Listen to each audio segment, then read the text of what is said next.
আপনি কি জানতে চান আপনার ফিউচারে ডায়াবেটিস হওয়ার চান্স আছে কি না? আসুন আমি আপনাদেরকে একটু হেল্প করি এই ভিডিওটার মাধ্যমে। আমি ডক্টর মহুয়া শিকদার, আমি ডায়াবেটিস অ্যান্ড মেটাবলিক ফিজিশিয়ান। কোনো মানুষের শরীরে টাইপ 2 ডায়াবেটিস হওয়ার প্রায় মোটামুটি 10 বছর আগে তার শরীরে কিন্তু ইনসুলিন রেজিস্ট্যান্স বলে একটা অবস্থা আসে। ইনসুলিন রেজিস্ট্যান্স, এই অবস্থাটা কি? এটাকে কেন ইনসুলিন রেজিস্ট্যান্স বলছে?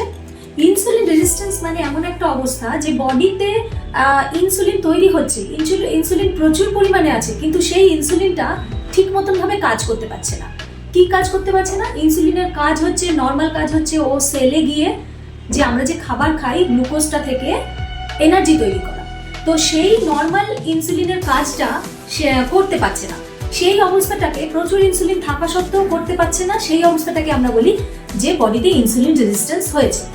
এখন শুনুন কিভাবে আমরা জানবো যে ইনসুলিন রেজিস্ট্যান্স আছে কিনা। নর্মাল হচ্ছে আমরা ইনসুলিন টেস্ট করে দেখি যে তার শরীরে কতটা ইনসুলিন বেরোচ্ছে, কতটা ইনসুলিন তৈরি হচ্ছে। এটা আমরা দেখি সাধারণত ফাস্টিং ইনসুলিন লেভেল টেস্ট করে। এখন ফাস্টিং ইনসুলিন লেভেল, এটা যদি আপনি নর্মালি ল্যাবরেটরিতে টেস্ট করতে যান, ইউজুয়ালি ফাস্টিং ইনসুলিনের লেভেলটা এত ব্রড, মানে নর্মাল রেঞ্জ হচ্ছে 2 to 26, মানে যে 2 যার লেভেল, যার 3 লেভেল সেও নর্মাল, যে 25 তারও নর্মাল। এবার মানুষ এটা দেখে ঠিক বুঝতে পারেন না, মানে 2, 3তেও নর্মাল, 2, 3, 4 এগুলোও নর্মাল, আবার 20, 21, 24 নর্মাল। তাহলে যার 3 হচ্ছে ভ্যালু আর যার 20 হচ্ছে ভ্যালু, দুজনেই কি এক? না, তা নয়।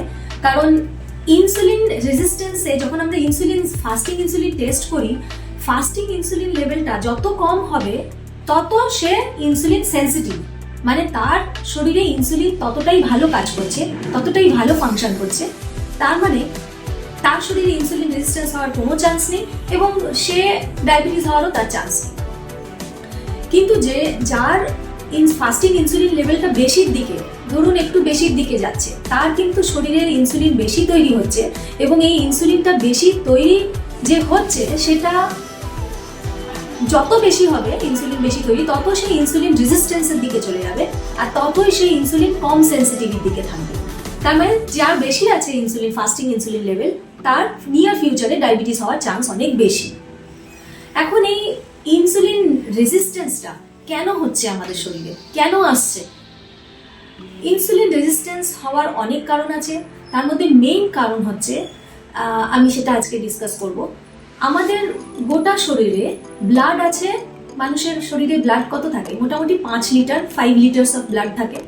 এই 5 লিটার ব্লাডের গ্লুকোজ ধরে রাখার ক্ষমতা কতটা জানেন? অনলি 4 গ্রাম, মানে 4 গ্রাম গ্লুকোজ শুধু আমাদের গোটা শরীরে ব্লাড বইতে পারে।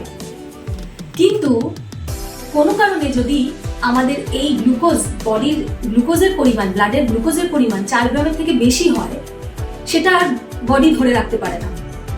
তখন কি হয়? আমাদের প্যানক্রিয়াস থেকে ইনসুলিন বেরোয় এবং প্যানক্রিয়াস থেকে ইনসুলিন বেরিয়ে এই এক্সট্রা যে গ্লুকোজ, যেটা আমার শরীরে লাগবে না, যেটা আমার কোনো কাজে লাগবে না, সেটাকে ও কমিয়ে দেয়। ইনসুলিনটাকে কমিয়ে বিভিন্ন অর্গানে, গ্লুকোজটাকে কমিয়ে বিভিন্ন অর্গানে কোনো জায়গায় স্টোর করে, কোনো ফাংশন করে, যেটুকু ফাংশনে কাজে লাগে বডির ফাংশনে সেটা তো করলো, বাকিটা বিভিন্ন জায়গায় স্টোর করে বা যেভাবে হোক ওটা কমায়।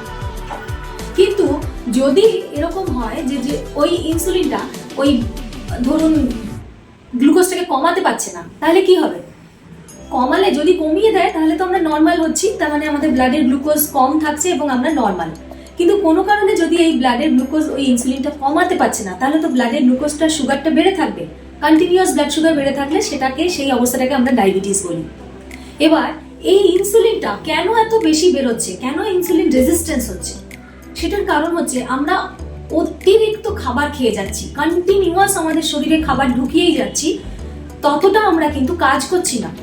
আপনি যদি কম্পেয়ার করেন আমাদের আগেকার দিনের মানুষদের থেকে, আমরা কিন্তু অনেক বেশি সেডেন্টারি, মানে আমরা অনেক বেশি বসে থাকা কাজ করি, এক জায়গায় দাঁড়িয়ে থাকি, মানে আমরা সেভাবে নড়ানড়ি করি না, চলাফেরা করি না।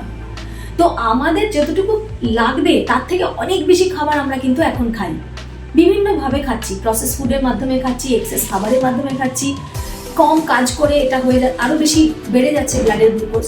তো এই জন্য কন্টিনিউয়াসলি আমাদের প্যানক্রিয়াস থেকে ইনসুলিন বেরোতেই থাকছে।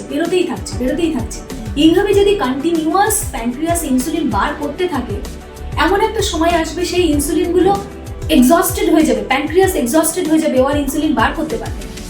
তো এই যে এক্সেস ইনসুলিন আমাদের বডিতে রয়েছে, এটা কিন্তু ভীষণ হার্মফুল। এই অবস্থাটাকে আমাদের জানতে হবে যে আমাদের শরীরে কতটা ইনসুলিন রয়েছে। যদি আমাদের শরীরে এই অবস্থায় ইনসুলিন রেজিস্ট্যান্সের অবস্থায় যদি আমরা কোনো ভালো ডক্টরের পরামর্শ নিই, ভালো ডক্টরের সঙ্গে কনসাল্ট করতে যাই, তাহলে কিন্তু তার পরামর্শে, তার অ্যাডভাইসে আপনি কিন্তু আপনার ইনসুলিন রেজিস্ট্যান্স হওয়ার অবস্থাটাকে অনেক কমিয়ে নিয়ে আসতে পারেন।